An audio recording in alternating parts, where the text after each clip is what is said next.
अस्सलाम वालेकुम viewers, welcome to my channel. Viewers, एक नई वीडियो के साथ फिर से खुश आमदीद। व्यूवर्स, आज मैं आप लोगों को बताऊंगी कि घर पर हम गाढ़ा दही कैसे जमा सकते हैं बहुत ही आसानी के साथ। कुछ भी मुश्किल नहीं है, वीडियो को लास्ट तक देखिएगा, बिल्कुल भी स्किप मत कीजिएगा। चलिए जी स्टार्ट करते हैं। ये देखिए, दूध को पहले मैंने बॉईल कर लिया था और अब ये दूध नीम गर्म है और मैंने 1 लीटर जितना मिल्क दूसरी एक छोटी पतीली में कन्वर्ट कर लिया है। आप चाहो तो मिट्टी के बर्तन में भी दही जमा सकते हो और आप चाहो तो किसी दूसरे बड़े पतीले में भी जमा सकते हो। और जैसे परात होती है, मिट्टी की परात बनी होती है या स्टील की जो परात होती है, उसमें भी जमा सकते हो। अब ये देखिए, मैंने ये दही ले लिया है जो मैं मिल्क में शामिल करूँगी, जो कि मैं दूध में शामिल करूँगी। ये भी दही जो है वो गाढ़ा है और मैंने इसको ब्लेंड किया हुआ है। ये देखिए, इस तरह से मैं डालूँगी। देखिए, ब्लेंड के बाद जो दही है वो झागनुमा बन जाता है। ये देखिए, ऊपर तैर गया है, दूध के ऊपर देखिए तैर रहा है ये। और मैं बस थोड़ा सा इसको मिक्स करूँगी, बिल्कुल पूरा नहीं हिलाऊंगी चम्मच से, पूरा बस एक साइड से मैं हिला दूँगी इसको।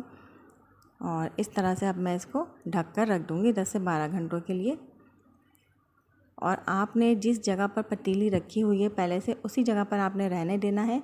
बिल्कुल यहाँ से हिलाना नहीं है, इसकी जगह नहीं चेंज करनी, क्योंकि कभी कभार ऐसा होता है कि दही सही नहीं जमता इस तरह से।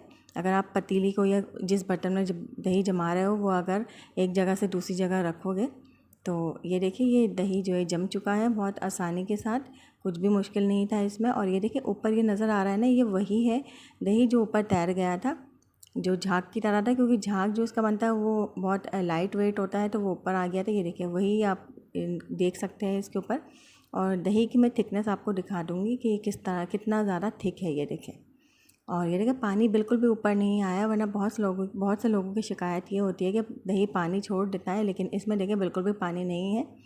और इसकी थिकनेस देखिए कि कितना गाढ़ा ये दही जमा है और बहुत ही मज़े का है ये। मैंने टेस्ट भी किया है, बहुत ही मज़े का है ये दही और फ्रेश, बिल्कुल घर में बना हुआ, बिल्कुल ताज़ा।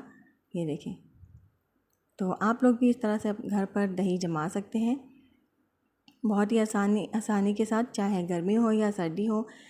बस सर्दियों में आप दूध को थोड़ा सा ज़्यादा गर्म रखना। जैसे नीम, ये बहुत हल्का सा नीम गर्म था, तो आप थोड़ा सा ज़्यादा गर्म रखना दूध को, नीम गर्म से थोड़ा कुछ ज़्यादा। तो और तरीका बिल्कुल सेम यही होगा दही को शामिल करने का दूध में। और इस तरह से आप लोग सर्दियों में भी इजीली दही को जमा सकते हो। वीडियो अच्छी लगे तो लाइक कर दीजिएगा, चैनल को सब्सक्राइब कर दीजिएगा और बेल आइकन के बटन को भी लाजमी प्रेस कर दीजिएगा, ताकि मेरी हर आने वाली वीडियो आपको सबसे पहले मिल जाए। तब तक के लिए मुझे दीजिए इजाज़त। अल्लाह हाफिज़।